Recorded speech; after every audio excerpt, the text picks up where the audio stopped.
Hello friends, I am उत्कर्ष। स्वागत है आपका आज की वीडियो में हमारे यूट्यूब चैनल पर, जिसका नाम है स्टडी विद उत्कर्ष वर्मा।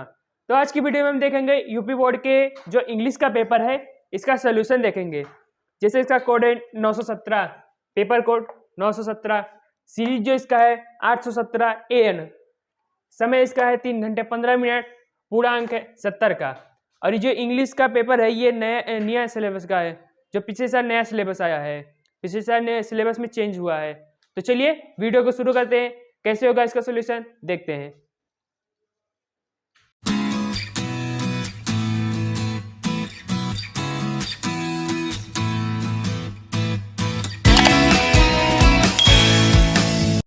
तो ये देख सकते हैं, ये है इंग्लिश का पेपर 2022 का।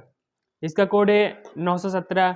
पेपर का जो सीरीज है वो है 817 AN।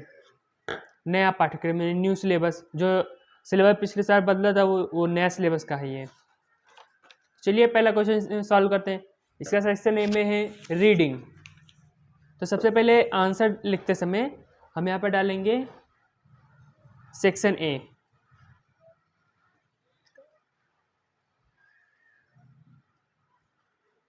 सेक्शन ए इस तरह से हेडिंग से अच्छे से डालेंगे।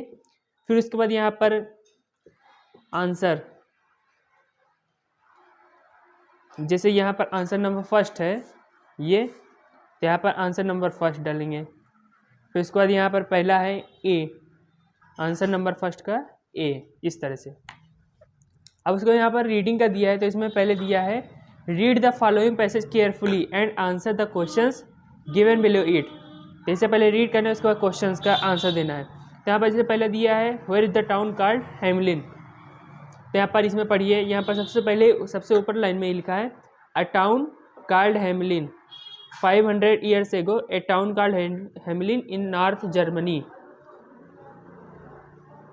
तो इसका जो आंसर हो जाएगा इसी तरह बना दीजिए, या अगर ना बना पाए तो यही लाइन पूरा ये लिख दीजिए नॉर्थ जर्मनी तक। तो चलिए लिखते हैं इसे। आंसर नंबर फर्स्ट का इस तरह से लिख देंगे। फिर इसके बाद यहाँ पर लिखेंगे ए टाउन कॉल्ड, यही पूरी लाइन आप नोट कर दीजिए, हेमलिन।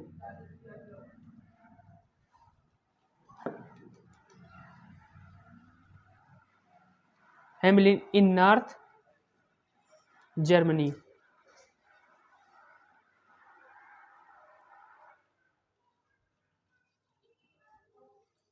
अब उसके बाद अगला आंसर लिखेंगे, आंसर नंबर फर्स्ट का B.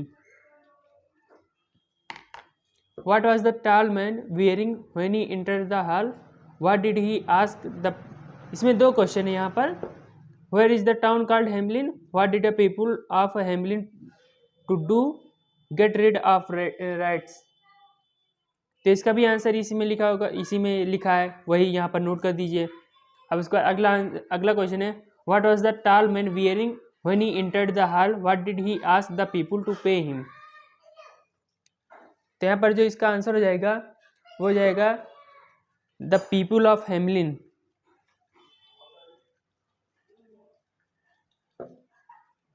The people of Hamelin do something to rid of the rights।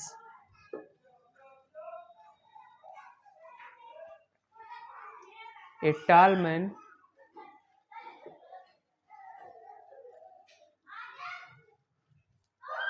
यहाँ पर लिख देंगे a tall man who is wearing query long coat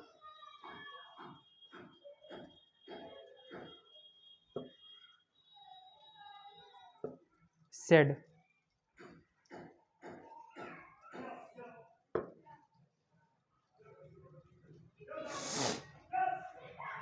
तो ये हो जाएगा यहाँ पर I can rid your town of rats if you pay me 1 piece of gold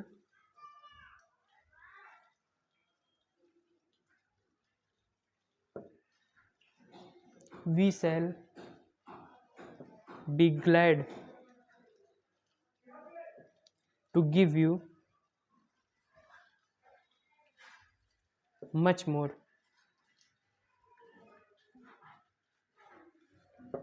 than that to be rid of rights। तो यहाँ पर इसको जब ये जो इसका पैसेज दिया है ये इसको जब रीड करेंगे तो इस तरह का कुछ आंसर मिलेगा हमें। तो ये बी का ऑप्शन हो गया। फिर उसके बाद answer number C, find out a word in the passage which means strange. तो यहाँ पर हो जाएगा एक्सटर्नल। इसे जब पढ़ेंगे तो एक्सटर्नल इसका मतलब लेकिन बाय होता है, लेकिन यहाँ पर निकलेगा अजनबी के अर्थ में निकलेगा। फिर इसके बाद अगला है यहाँ पर आंसर नंबर डी। अब उसको यहाँ पर find out a word in the passage which is annoyed, opposite of annoyed. तो इसका आ जाएगा बैग्ड।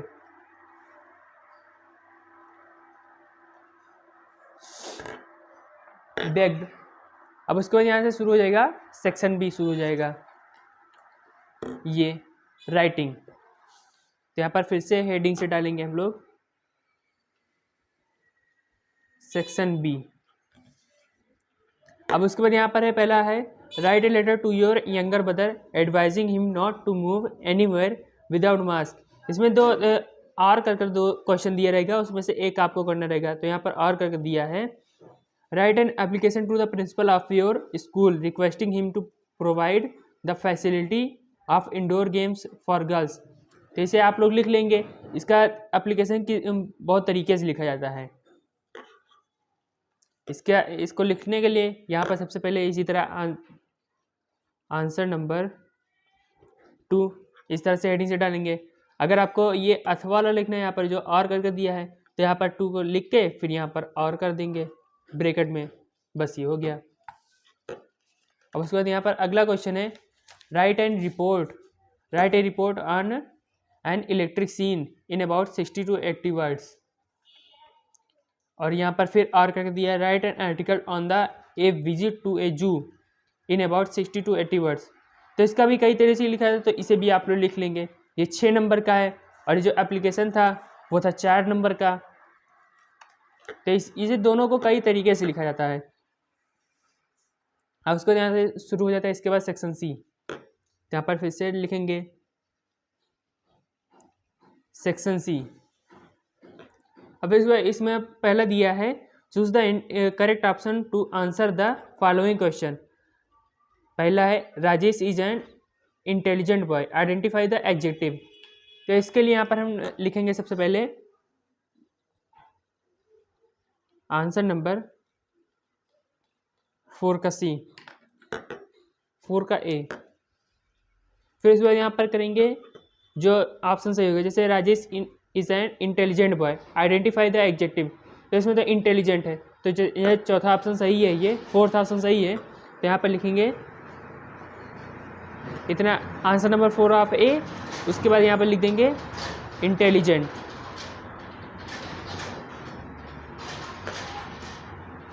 इस तरह से लिख देंगे। फिर इसके बाद यहाँ पर अगला है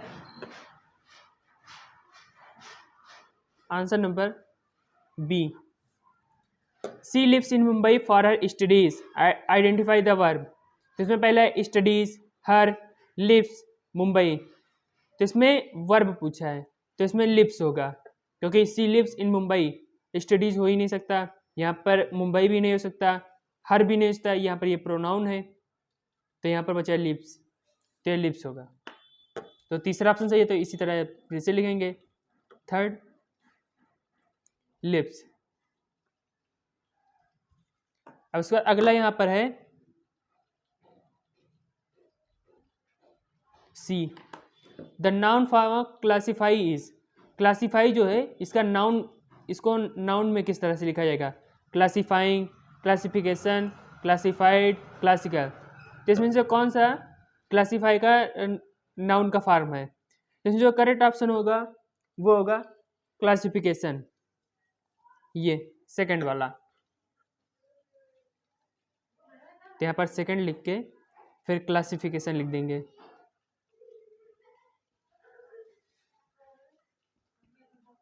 फिर इसके बाद यहाँ पर आंसर नंबर डी,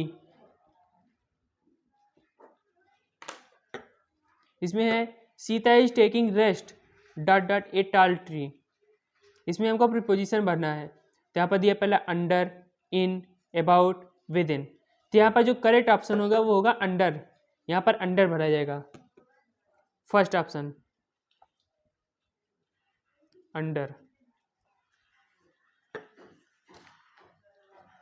फिर इसके बाद यहाँ पर है अगला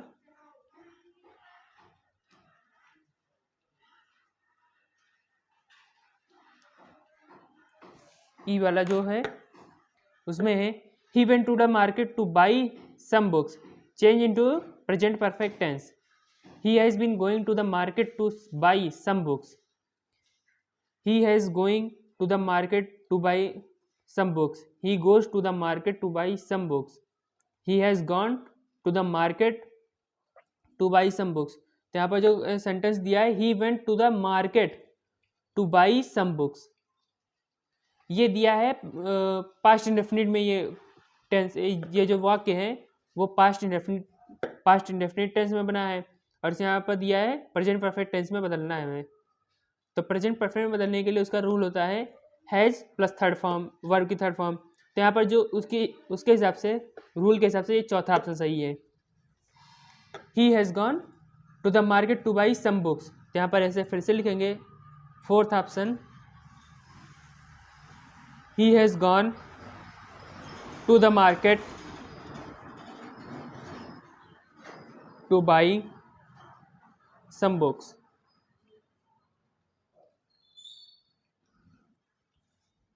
अब उसके बाद यहाँ पर अगला है answer the following question as directed. यहाँ पर जो पहला है इसमें हमें इनडायरेक्ट में बदलना है इसको, ये डायरेक्ट में सेंटेंस है और इसे इनडायरेक्ट में बदलना है। तो यहाँ पर है Sheela said to Hemu can you do something for me. तो इसके चलिए फिर से चेंज करते हैं इनडायरेक्ट में। तो यहाँ पर सबसे पहले लिखेंगे आंसर नंबर फिफ्थ का है, Sheela said to Hemu can you do something for me. तो इसे जब चेंज करेंगे इनडायरेक्ट में तो हो जाएगा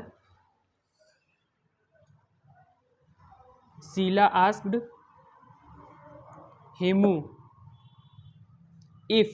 अब यहाँ पर जो ये यू है सेकंड पर्सन है, ये ऑब्जेक्ट के अनुसार जब इसे बदलेंगे तो यहाँ पर हो जाएगा ही। इफ ही, कैन का यहाँ पर हो जाएगा कुड, डू समथिंग फॉर। अब यहाँ पर मी है फर्स्ट पर्सन का, तो इस सब्जेक्ट के अनुसार बदलेगा। तो यहाँ पर सब्जेक्ट शीला है यानी सी, तो इसके हिसाब से हो जाएगा हर, फॉर हर।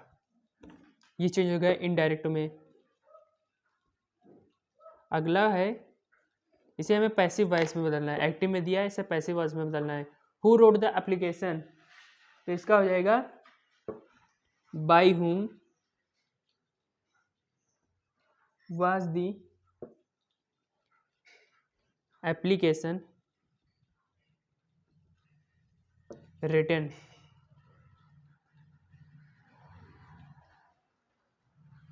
तो ये पैसिव वॉइस में बदल गया, by whom was the application written.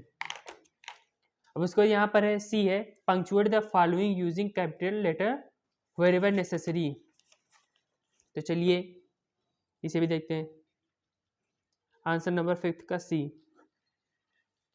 Why did Mohan go to Delhi on Sunday morning. यहाँ पर देखिए सब स्मॉल में दिया है। इसका किसी भी सेंटेंस का जब कोई भी सेंटेंस जब स्टार्ट होता है उसका स्टार्टिंग पहले कैपिटल लेटर से होता है। यहाँ पर देखिए सब स्मॉल में दिया है। वाई, यहाँ पर जो नाउन भी है उसे भी स्मॉल लेटर में दिया है। दिल्ली को भी यहाँ पर देखिए, संडे को देखिए। तो इससे इस सबको हमें सही करना है। तो चलिए इसे सही करते हैं। वाई डिड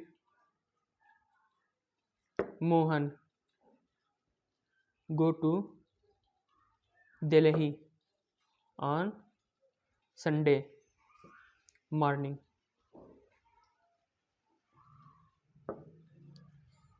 अब यहाँ पर देखिए, यहाँ पर एक सबसे बड़ी गलती, यहाँ पर ये देखिए, ये सेंटेंस है इंट्रोगेटिव का, लेकिन यहाँ पर क्वेश्चन मार्क भी नहीं लिखा है। तो हम क्वेश्चन में जब इसका आंसर लिखेंगे तो क्वेश्चन मार्क भी लगा देंगे। तो देखिए यहाँ पर ये सब स्मॉल में दिया था, और जब हमने इसे सही किया तो यहाँ पर वाई, इसका डब्लू जो है इसको मैंने कैपिटल से किया। फिर मोहन में मैं यहाँ पर देखिए स्मॉल में है, और यहाँ पर मैंने कैपिटल में किया है। दिल्ली भी ऐसे, संडे भी ऐसे। फिर इसके बाद आंसर नंबर डी, यहाँ पर दिया पहला, frame a correct sentence by reordering the words to went see I Taj the brother with my. तो जब करेक्ट करेंगे, ये इसे रीऑर्डर करना है, तो इसका जब रीऑर्डरिंग इसे करेंगे तो हो जाएगा I went to see the ताज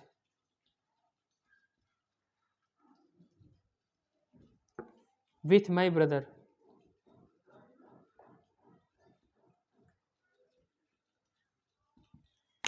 अब उसके बाद यहाँ पर दिया है आंसर नंबर ये जो है, इसे देख लेते हैं। यहाँ पर जो ये डॉट डॉट दिया है, इसे फिल करना है हमें। इसमें फिल इन द ब्लैंक्स जैसे है, जैसे ये पूरा जब इसे अब फिल करेंगे वर्ड्स, जब स्पेलिंग के साथ फिल करेंगे इसे, तो ये बनेगा ट्रैवलर, टी आर। अब यहाँ पर ए गायब है, यहाँ पर ए भरेंगे, वी ई, यहाँ पर ई गायब है, डबल एल ई आर। सही करेंगे इसे जब, तो हो जाएगा ट्रैवलर। अब इसका अगला है, यहाँ पर हमें इसको ट्रांसलेट करना है इंग्लिश में।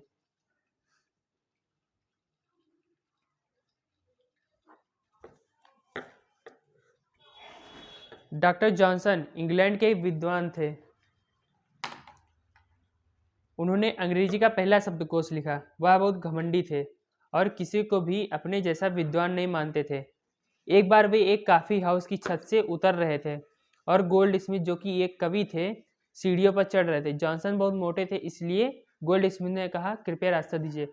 अब इसे हमें इंग्लिश में ट्रांसलेट करना है, तो चलिए इसे भी ट्रांसलेट करते हैं। तो इसको जो ट्रांसलेट करेंगे, तो यहाँ पर देखिए, डॉक्टर जॉनसन इंग्लैंड के एक विद्वान थे, तो इसे पहले ट्रांसलेट करते हैं। Doctor Johnson was a scholar from England.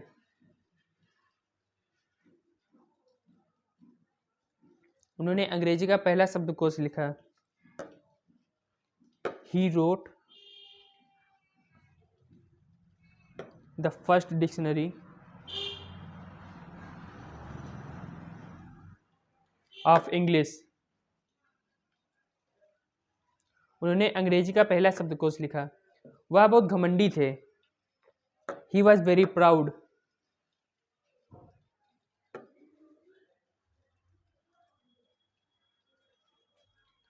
और किसी को भी अपने जैसा विद्वान नहीं मानते थे।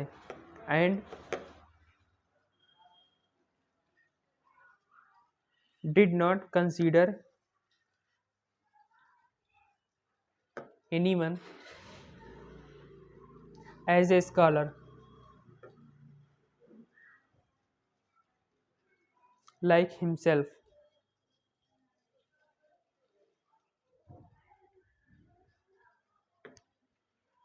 अब इसके बाद यहाँ पर है, एक बार वे एक कॉफ़ी हाउस की छत से उतर रहे थे। तो इसका करेंगे पहले ट्रांसलेट। तो वंस देवर, अब यहाँ पर देखिए, एक बार वे एक कॉफ़ी हाउस की छत से उतर रहे थे, तो इसका हो जाएगा descending. They were descending from the roof of a coffee house, of a coffee house. और Goldsmith and Goldsmith, अब यहाँ पर कामा है तो कामा लगा देंगे, जो एक कवि थे।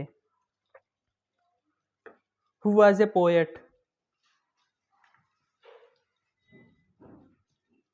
Who was a poet. फिर यहाँ पर भी कामा है, सीढ़ियों पर चढ़ रहे थे। was climbing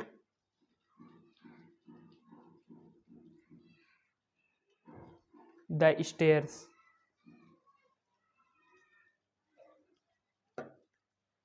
जॉनसन बहुत मोटे थे। Johnson was too fat। इसलिए गोल्ड स्मिथ ने कहा, सो गोल्ड स्मिथ सेड। यहां पर भी काम है, कृपया रास्ता दीजिए। Please make way. कृपया रास्ता दीजिए। तो ये भी सेक्शन सी हमारा यहाँ पर समाप्त हो जाता है। ट्रांसलेट आखिरी में यहाँ पर ट्रांसलेट दिया रहेगा, इसके बाद सेक्शन सी समाप्त हो जाएगा। अब यहाँ पर जो सेक्शन डी जो शुरू होता है ये लिटरेचर का आ जाएगा, यानी हमारे बुक से। तो यहाँ पर इसे लिखेंगे, यहाँ पर फिर से हेडिंग से डालेंगे सेक्शन डी। अब उसके यहाँ था आंसर नंबर 7। अब यहाँ पर भी ए बी करके दिया है, तो यहाँ पर सबसे पहले डालेंगे ए। इसमें दिया है पहला जो ये 7वां क्वेश्चन है, read the following passage and answer the question given below it. I knew that the oppressor must be liberated just as surely as the oppressed. A man who takes away another man's freedom is a prisoner of hatred. He is locked behind the bars of prejudice and narrow mindedness. I am not truly free if I am taking away someone else's freedom, just as surely as I am not free any when my freedom is taken from me. The oppressed and the oppressor alike are robbed of their humanity. तो यहाँ पर जो पहला question है, who is called a prisoner of हेटेड, तो यहाँ पर जैसे हमने पढ़ा है, तो यहाँ पर a man who takes away another man's freedom is a prisoner of हेटेड। तो यही लाइन सेम टू सेम यहाँ पर हम लिख देंगे, a man who takes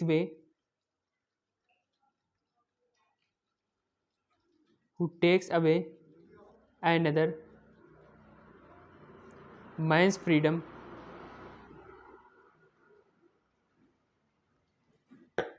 is a prisoner of hatred. Is a prisoner of hatred.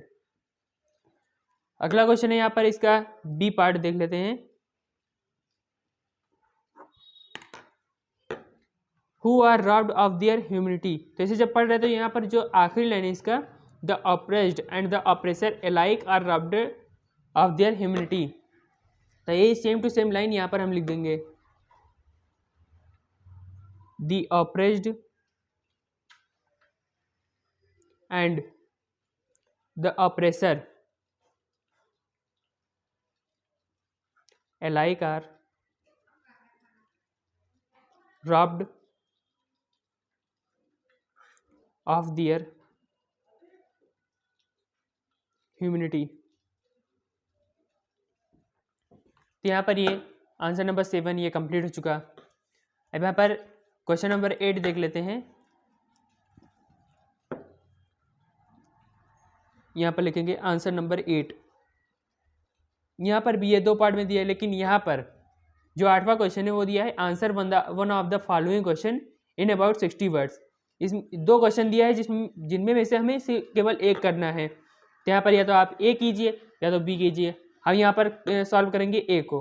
Why did Anne Frank maintain a diary, तो यहाँ पर ए को हम सॉल्व करें तो यहाँ पर लिख देंगे ए। तो इसको जब सॉल्व करेंगे, why did Anne Frank maintain a diary, तो यहाँ पर हो जाएगा, इसका आंसर हो जाएगा Anne Frank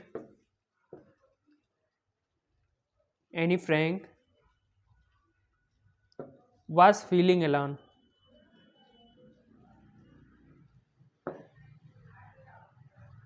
In spite of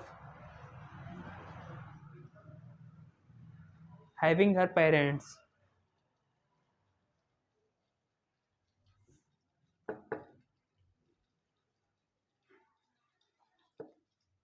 and 30 people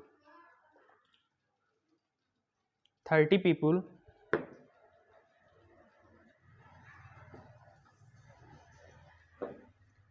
to whom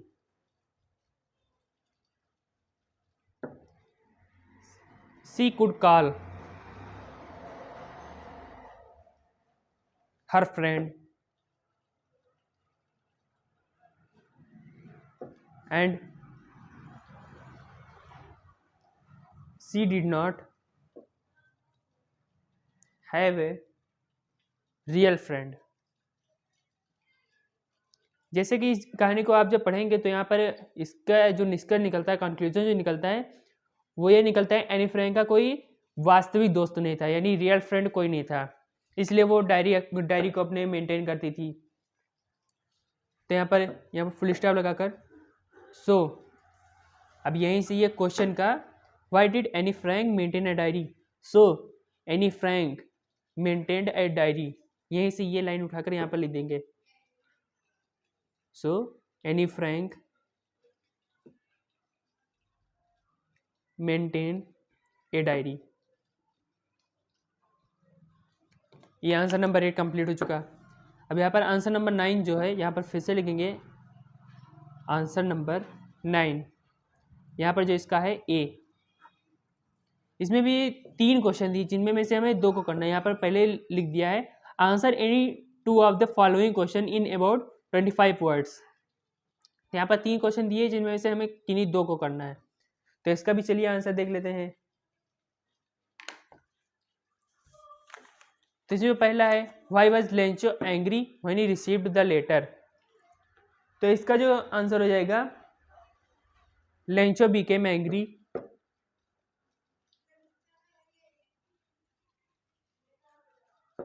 Lencho became angry when he received the letter.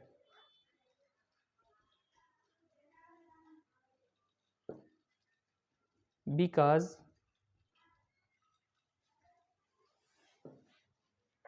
he got only 70 pesos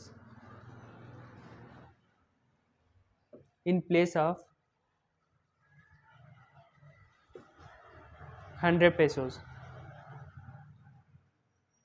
तो ये जो लेंचो वाला क्वेश्चन है, इसकी जो कहानी बहुत अच्छी है। इसके जो कहानी का नाम है ए लेटर टू गॉड, ये लिखा गया था जीएल फ्यूंट्स के द्वारा। इसका जो पढ़ेंगे तो इसमें हमें निकलता है कि जो लेंचो का जो जितने खेत थे वो पहले हरे भरे बहुत हरे भरे थे, लेकिन वो बारिश के कारण, बारिश तूफान इसके कारण सब बर्बाद हो गए। तो उसके बाद पैसे भी नहीं बचे, तो उसने गॉड को एक लेटर लिखा था जिसमें उसने 100 पेसोस की मांग की थी, जिसमें उसको केवल 70 पेसोस मिले। तो वो यहाँ पर ये कहता है Lencho became angry when he received the letter because he got only, वह बहुत क्रोधित हो गया क्योंकि उसने 100 पेसोस के जगह पर 70 पेसोस ही पाए थे, इसलिए वह क्रोधित हो गया। इसकी जब पूरी कहानी पढ़ेंगे तो बहुत इसमें बहुत अच्छा लगता है ये कहानी, इसे आप पढ़िएगा। इसका नाम है ए लेटर टू गॉड, यहाँ पर मैं लिख देता हूँ चैप्टर जो है इसका ए लेटर टू गॉड, ये लिखा गया था जीएल फ्यूंट्स के द्वारा। इसे आप पढ़िएगा, बहुत अच्छी कहानी है ये। फिर यहाँ पर हम बी को नहीं सॉल्व करेंगे, यहाँ पर हम सी को सॉल्व करेंगे। Answer number 9C। तो यहाँ पर जो क्वेश्चन है उसमें पूछा है why did Buddha teach his first sermon, तो इसका जो आंसर हो जाएगा बुद्धा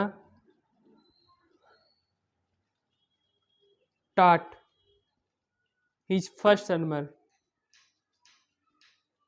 sermon एट बनारस। ये जो क्वेश्चन है ये द सरमन एट बनारस ले लिया था, कहते हैं द सरमन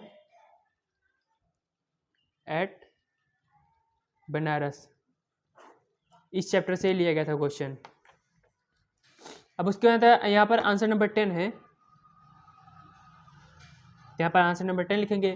फिर उसके बाद यहाँ पर मैच करना है, match the words of list A with their meaning in list B. तो यहाँ पर सॉलिटरी को जब करेंगे तो सॉलिटरी का हो जाएगा लोनली, कमेंटेड का हो जाएगा रिमार्क, ह्यूमन काइंड।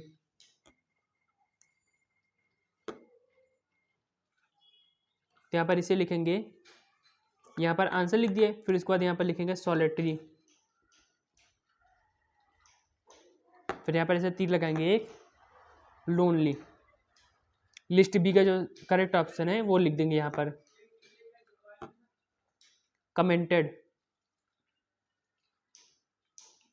फिर इसका भी लिख देंगे रिमार्क, ह्यूमन, यहाँ पर जो है इसका काइंड। यहाँ पर आंसर नंबर 11 जो है, my head is full of whispers which tomorrow will be sent, ये लिया गया है पोएट्री से लिया गया है। Listen the glass is breaking, the trees are stumbling forward into the night, word will be silent tomorrow. तो यहाँ पर दिया पहले, सबसे पहले लाइन में दिया है full of whispers which tomorrow will be silent, तो यहाँ पर सीधे the whispers will be silent tomorrow. अब जिस ये जो पोयम है, जो यहाँ पर जो ये लाइनें दी गई हैं ये किस पोएम से ली गई हैं, तो उसे आप लिख देंगे, उसका राइटर को लिख देंगे। सेंट्रल आइडिया उसके अगले क्वेश्चन में दिया है, सेंट्रल आइडिया भी आप लोग लिख लेंगे। यहाँ पर ये 11th 12th क्वेश्चन ये सॉल्व हो गया। यहाँ पर यहाँ जो 12th क्वेश्चन है इसमें सेंट्रल आइडिया लिख सकते हैं, या आपको ये पोएम याद है, यहाँ पर आर करके दिया है तो आर करके पोएम लिख दीजिए। यहाँ पर right 4 lines from one of the poems prescribed in your text book, जो आपके कोर्स में हो उसी पोएम को लिखिए यहाँ पर। और उसके बाद यहाँ पर अगला है question number 13, answer 2 of the following question in about 25 words each. What was the real disease that Tricki was suffering from, how did a Griffin save himself from Mrs Hall, why did Matilda borrow the necklace. तो यहाँ पर जो यहाँ पर दिया पहले answer 2 of the following questions in about 25 words each.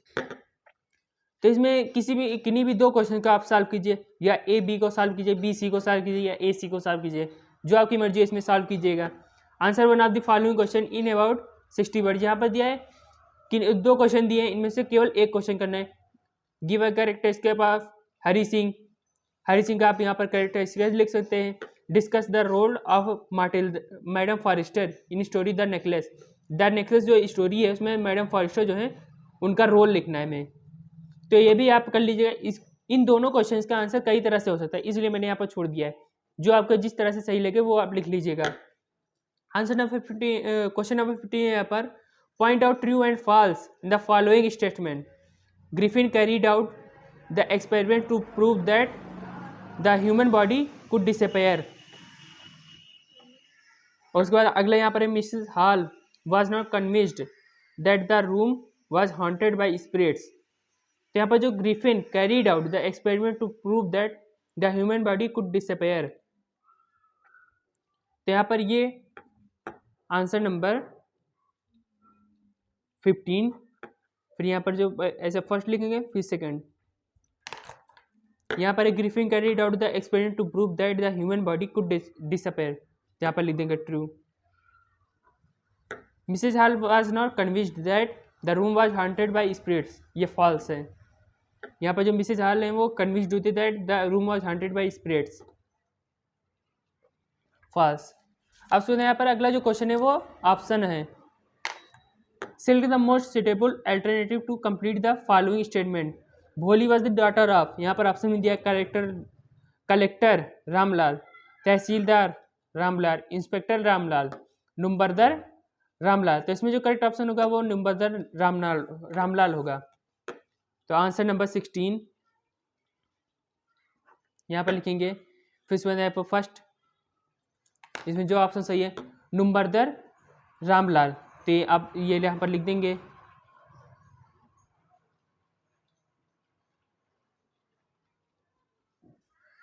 फिर इसके बाद अगला क्वेश्चन है, इसी का दूसरा पार्ट जो है उसे भी सॉल्व करते हैं।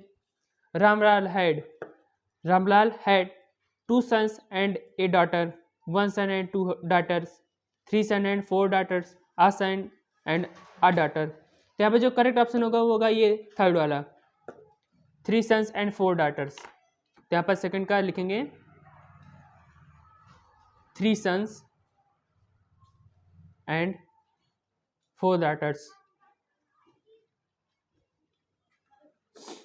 यहाँ पर जो ऑप्शन सही है, जैसे यहाँ पर ये वाई ऑप्शन सही है तो वाई यहाँ पर लिख देंगे, यहाँ पर जेड ऑप्शन सही था जेड लिख देंगे। इस तरह से हमारे ये सोल्यूशन हुआ। तो देख सकते हैं आप, ये इस पेपर का सोल्यूशन था, इंग्लिश के पेपर का। तो यहाँ पर भी आपने देखा कैसे हमने इंग्लिश के पेपर को सॉल्व किया। ये देख सकते हैं इसका solution, section A, section B, section C, section D. तो इस तरह का सोल्यूशन रहा इसका। आप पूरे वीडियो को जरूर देखेगा। ये जो इंग्लिश का पेपर आया था 2022 का, ये बहुत सरल क्वेश्चन था, बहुत ही अच्छा पेपर आया था ये क्वेश्चन पेपर। तो आज के वीडियो में बस इतना ही। हमारे चैनल को सब्सक्राइब करना ना भूलें और लाइक शेयर बिल्कुल कर दें। थैंक यू दोस्तों।